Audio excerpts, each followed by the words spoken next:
The text arrived at 7:42 p.m. Working late tonight. Don't wait up, red heart. I stared at the message longer than I should have, that tiny red heart pulsing like a slow wound on my screen. Working late. It wasn't unusual. Emily's firm had been buried under a new project lately, and late nights had become her normal. Still, something about that heart, tossed in so casually, twisted in my gut. I replied, got it.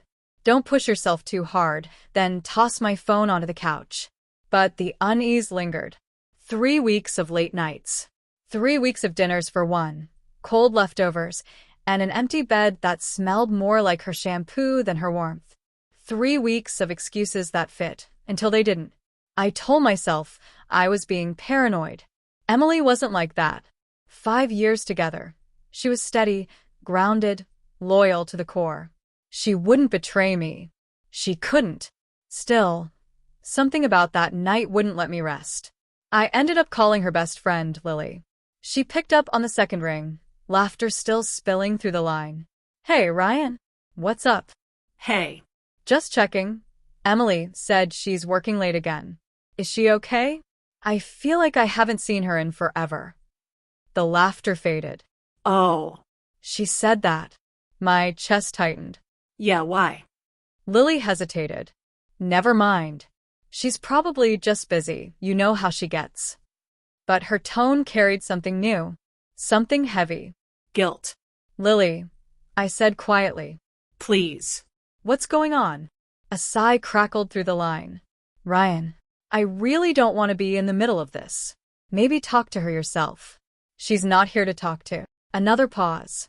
Then, softer. She's not at work, Ryan. She's out with someone. The world seemed to dim. What do you mean, with someone? I saw her tonight. At the Willow Bar. With a guy. The Willow Bar. 20 minutes from her office.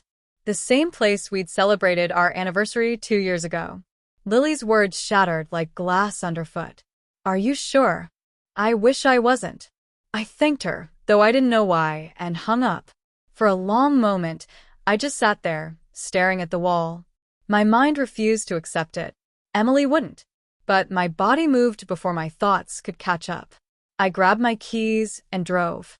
The Willow Bar was half full, its dim light wrapping each table in a haze of quiet secrets.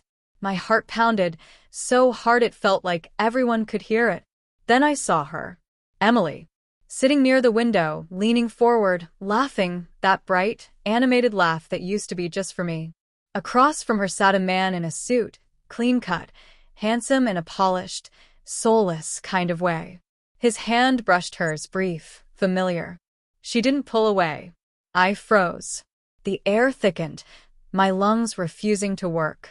It wasn't just the sight. It was the ease between them, the comfort, the familiarity. I could have walked in and made a scene, but instead I just watched. Somehow, watching hurt worse, and I needed to feel it all. After a few minutes, I turned and left before she noticed me. The cold night air hit like ice, sobering and sharp. My phone buzzed as I reached the car. Emily, still at work. Don't wait up. Love you. My grip tightened until my knuckles turned white. The lie rolled off her fingers like nothing. When she came home past midnight, I was still awake. She slipped in quietly, heels in hand. Her eyes widened when she saw me on the couch. Oh, you're up, she said, pretending surprise. Couldn't sleep. I kept my tone even. Long night, she nodded, setting her purse down. Just meetings and reports. You know how it is. Sure, I said. How's the Willow Bar these days? Her face went pale, like the name itself struck her. What? I said. How's the Willow Bar? I leaned forward. You looked happy there. Her jaw trembled. Ryan, she dropped her gaze. Silence stretched between us, humming in the air. Finally, she whispered, it's not what you think. Then what is it? Tears filled her eyes. I didn't mean for it to happen. He's just someone from work. We started talking after hours. It felt harmless at first, and then, her words crumbled into soft sobs. Then what? My voice cracked. Then I realized I was unhappy, Ryan. You're always so focused on keeping things safe and predictable. I felt invisible. Her words cut deep. So you cheated. She shook her head weakly. It wasn't like that. I didn't plan it.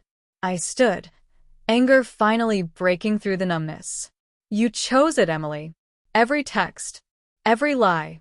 You chose him over me. She collapsed onto the couch, crying into her hands. I'm sorry. For a long moment, I just stood there, the weight of 5 years pressing down.